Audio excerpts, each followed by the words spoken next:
Sis, can you talk to me right now? I got a call that you were seriously injured and hospitalized. Are you okay? Bethany, thanks for contacting me. I can't call you because I'm in the hospital room, but we can text each other. I was so surprised to hear about your accident. I was surprised too. Maybe I'm the most surprised here. So, how are you feeling? I'm fine, but I broke my leg, or more precisely, the bone near my femur. I'm going to be in the hospital for a while. Even if I get out of the hospital, I'll have to move from one hospital to another for rehabilitation. It's going to be a long time. I see. How's the pain? It's just after the accident, so I'm still in a lot of pain. But I'm in the hospital, so I can tell the nurses to help me get rid of the pain. Just listening to what you told me, it sounds like it hurts so much. Let me know if there's anything I can do for you. Yeah, thanks. I'll let you know if I need your help. Judas, are you busy? I just entered my lunch break. I see. Anyway, could you bring me a change of clothes? I've been wearing the same clothes for so long, so I need to change. I'm going on a business trip tomorrow. Really? Seems that you're busy. Don't you have time tonight? You can just use the courier to deliver it to me. Don't be reckless. I need to wake up early in the morning tomorrow. I know, but I want to see you. You're not a child. Don't be selfish. I can't let myself spoil you all the time. I'm sorry for troubling you. The pain has subsided a bit, and I wanted to see you. Also, I really need a change of clothes. Why don't you just buy some? Don't just call me every time you want something. What? Are you mad at me? I'm sorry. I've been so busy that I just got irritated. Sorry for that. I'm also annoyed when you apologize in such a deliberate manner. Then what should I do? I'm still a wounded person, so please give me a little more help. Except for emergency call, I want you to stay quiet and recuperate. Isn't that too cold? I didn't get hurt because I wanted to. You should be a little more concerned about me. It's not that I'm not worried. Judas, you were so nice to me before. Lately, you've been kind of distant. Even before the accident, I was worried about you. What's wrong? Nothing. I'm just busy with work. I know that your work has gotten busier. You've been working more overtime hours than before. I always felt lonely whenever I cooked dinner and waited for you alone. Can you stop talking about that now? It has nothing to do with your injury or hospitalization, right? Yes, but you always contacted me before. Now you don't even bother to call me when you work overtime anymore. Now that we've been married for quite a while and I'm the breadwinner, we can't stay like newlyweds forever. You should understand that much. You never used to get mad at me for this.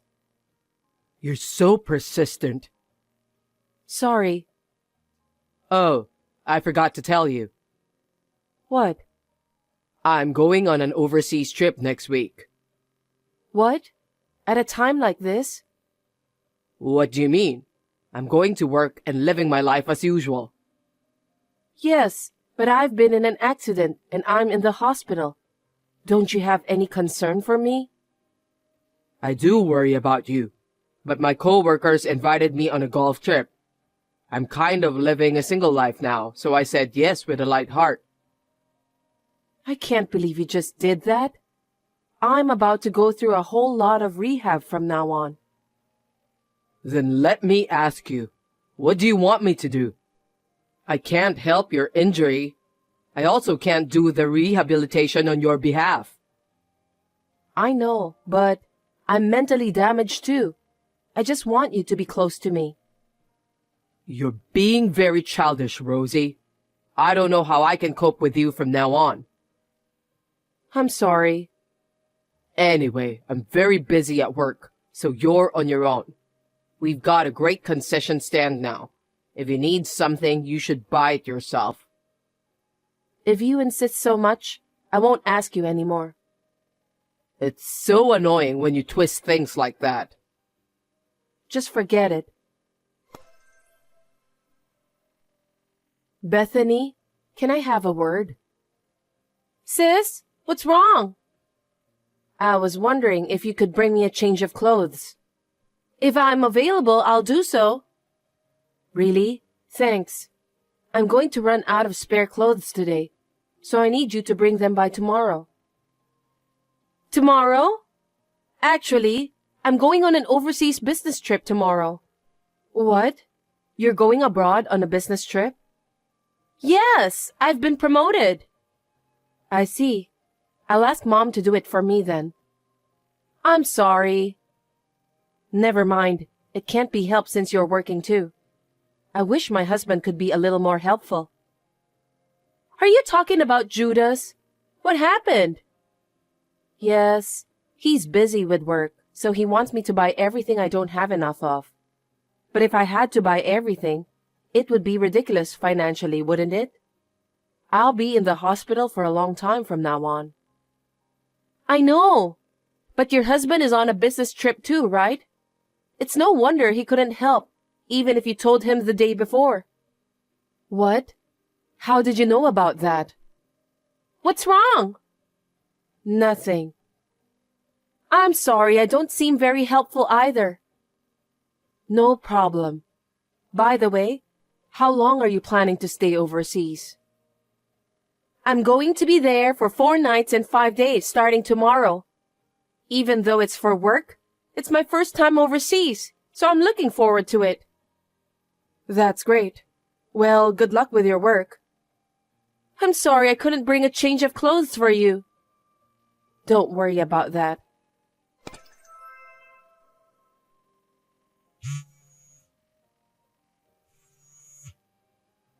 Sis, please, it's urgent.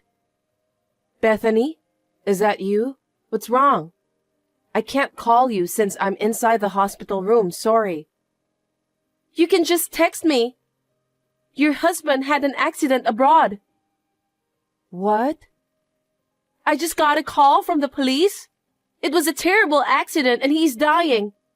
They want one of his relatives to come. But you're in the hospital, so I'll go on your behalf. What do you mean he's dying? I don't know, so I'll go anyway to check on him. Bethany, wait a minute.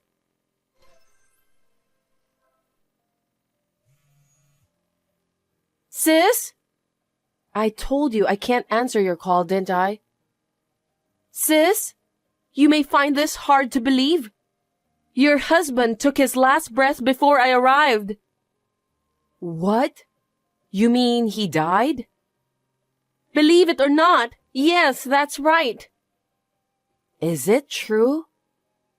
It seems he slipped off a cliff while climbing the mountain. I have the backpack that belonged to him. Huh? How did you know about that before me? What do you mean? Could you please explain to me? I don't understand. I know it's hard to accept the fact that he died. It's so sudden. I haven't been able to think straight since yesterday.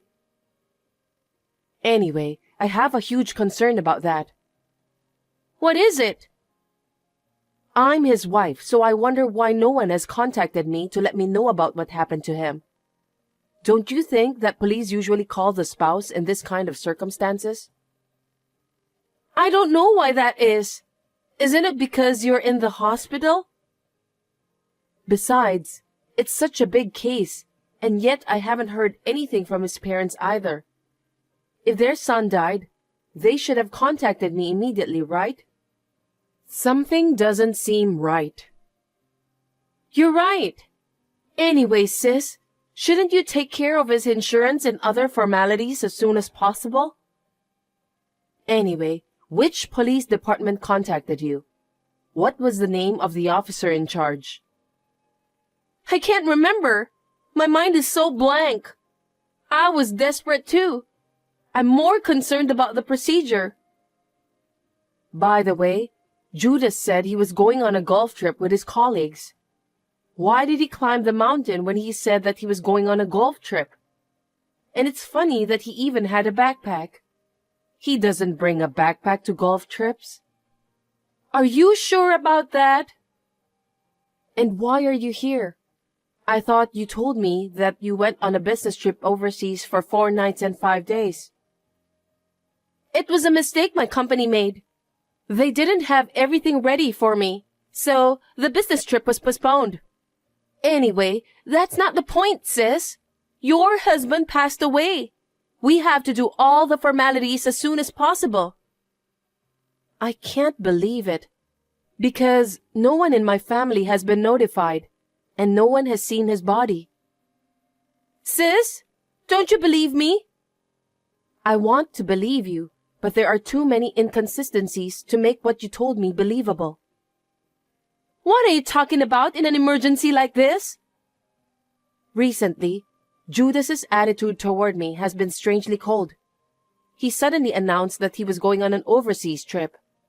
The dates are exactly the same as your overseas business trip. Something doesn't add up. Isn't that just your imagination? I don't know. Then maybe I should ask someone at the company.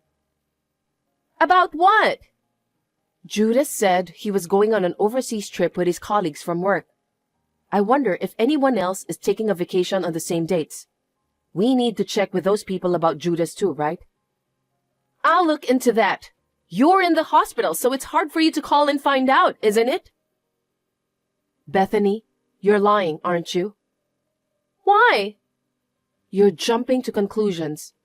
Besides, I didn't miss anything you told me. What are you talking about? When I told you that Judas wasn't being helpful, you knew that he went on a business trip, right? I don't remember anything about that. And you also knew that Judas and I had exchanged messages the day before. That's impossible, isn't it? Only Judas and I could have known about it. I wonder... I realized that something's wrong at that time. What? Bethany, you're having an affair with Judas, aren't you? That's not true. Sis, at a time like this, there's no way I'm having an affair with your husband. Really? Then can I report this to our parents and Judas's parents? I mean, I have to report it anyway. Well... Hey, Rosie, you're such a nasty woman. How dare you deceive Bethany? Bethany, how dare you have an affair with my own sister behind my back? I knew it right away. Why don't you come up with a better plan? It's none of your business. What do you mean? I'm hurt and I've been through a lot of difficulties. But you were going for an affair trip with my sister. You must be kidding me. That's because you're not attractive. I'd rather be with Bethany than watching you in the hospital. You need to consider my feelings. When did you become such a heartless person? It's crazy to think that you were trying to erase yourself from the world. I don't care about that. You shouldn't have done that. You faked it because you didn't want to pay alimony since you were having an affair. You thought that if you were gone before the affair was discovered, you wouldn't have to pay alimony. It's really childish of you to think that way. Shut up. This is what happened because you didn't take care of yourself, right? Huh? This happened because you tried to depend on someone else. I don't understand what you're saying. I told you to buy it yourself if you need something. And then you tried to get Bethany to bring your clothes for you. You got yourself into this mess. What a dumbfounded reason. You're so pathetic that I'm about to cry just by hearing you blabbering nonsense.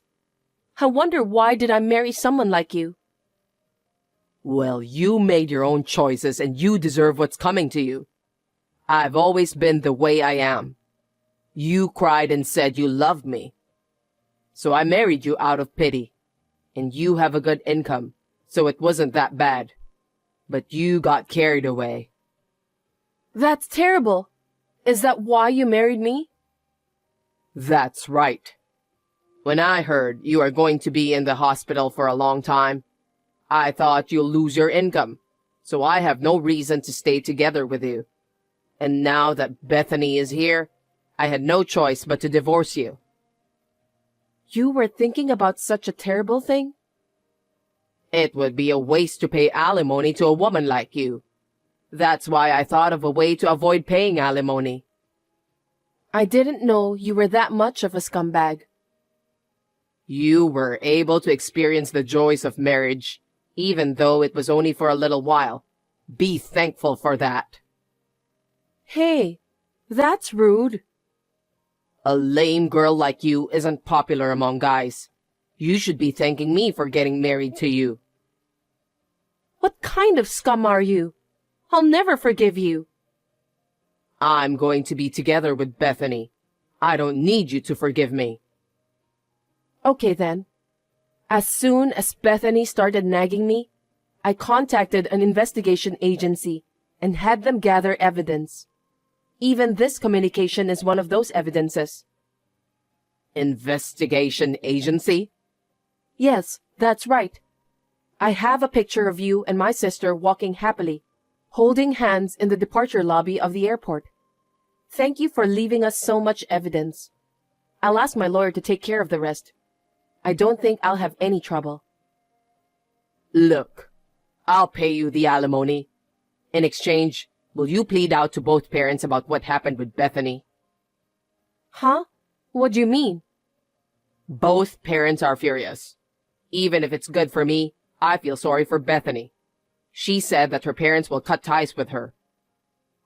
That's what I heard too. Then what you have to do is to fix the story for Bethany's sake. Why? You're her sister, right?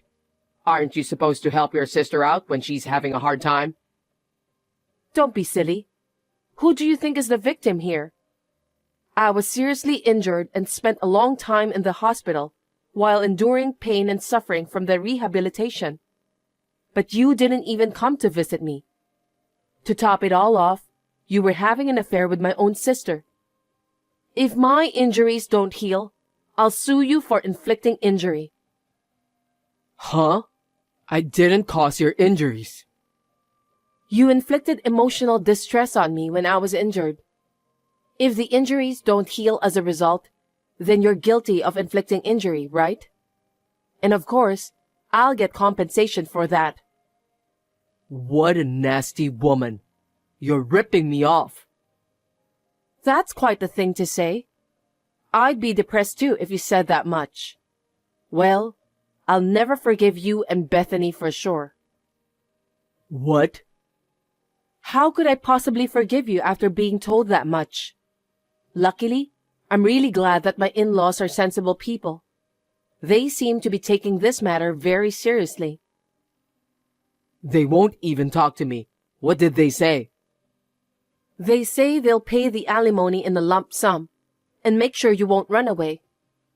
Your parents said that they're going to make you work and pay for the money they have paid on your behalf.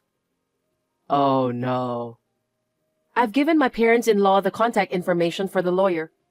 I'm sure they're working things out with both sides. Don't underestimate me that I'm not capable of doing anything just because I'm in the hospital. Besides, I heard you're building a house right now. How do you know that? I told you. I had the investigation agency check it out. You probably started the construction because you were hoping for the insurance money. Are you stupid? There's no way that such an obvious cover-up story would work. There's no way you'll get the insurance money. That's a lie. Then where are we going to live? I'm getting divorced, so I don't care about that. Why don't you talk to Bethany instead? You were supposed to live together with her, right? There's no way I can talk to Bethany about that. She's much younger than me. I see. Seems that you are too proud to do that. I've had enough. But if you're getting a divorce, There's the division of property. Huh? Stop talking nonsense. The savings I have now are what I saved when I was single. What you saved before marriage is not included in the property division. You started saving after we were married, remember? I did save money, but you spent it all on such things as golf, cars, business suits, and so on. You're lying. I'm not lying. It's obvious if you see the savings account in your shopping history. So what am I supposed to do? I don't know. I said I'm divorcing you, so just be prepared for that. You can handle the rest on your own. You're the one who did this to yourself. No way. Then let me tell you, building that house was also Bethany's wish. She said she'd make the down payment with me, so I stepped in. In the end, I found out that she didn't have a penny saved up. That's one of the reasons we planned this. I knew it. That girl has zero financial sense since she was a little girl. Really? She spent everything she had and borrowed money from my parents many times. I wonder if her personality will ever change. I hope she didn't borrow money elsewhere after our parents got mad at her. You're kidding, right? What are we supposed to do? I don't know. Why don't you discuss with Bethany? Don't be so cold. You're my wife and her sister, right? You could at least help us out a little. I can't believe how brazen you are. When I was in the hospital with an injury and feeling sad, you didn't even show me any kindness. On top of that, you were having an affair with my own sister. I'm not going to do anything to help both of you. Let's talk about the rest through a lawyer. Tell that to Bethany too. Please, don't do this to me. Well then, take care. Thanks to the lawyer's help, the divorce was successfully finalized. I got both Judas and Bethany to pay me alimony for the affair. There was plenty of evidence of the affair, such as pictures and talk history, so they had no choice but to admit to the affair. However, I was just a little bit merciful that I didn't bring up the cover-up story. Bethany, who had run out of money, cried and asked our parents for help. Naturally, she was turned away at the door. It was her own fault, so she deserves that. Of course, the house that they had almost built together was also destroyed. With nowhere to live, they were forced to rent a shabby apartment near my parents-in-law's house to make ends meet. They're currently living under the supervision of my parents-in-law. Bethany could not stand such a life and decided to leave the apartment. Neither my parents nor I know what happened to them after that. I'm now living at home with my parents supporting me. After a long period of rehabilitation, I finally feel renewed as I get closer to returning back to work.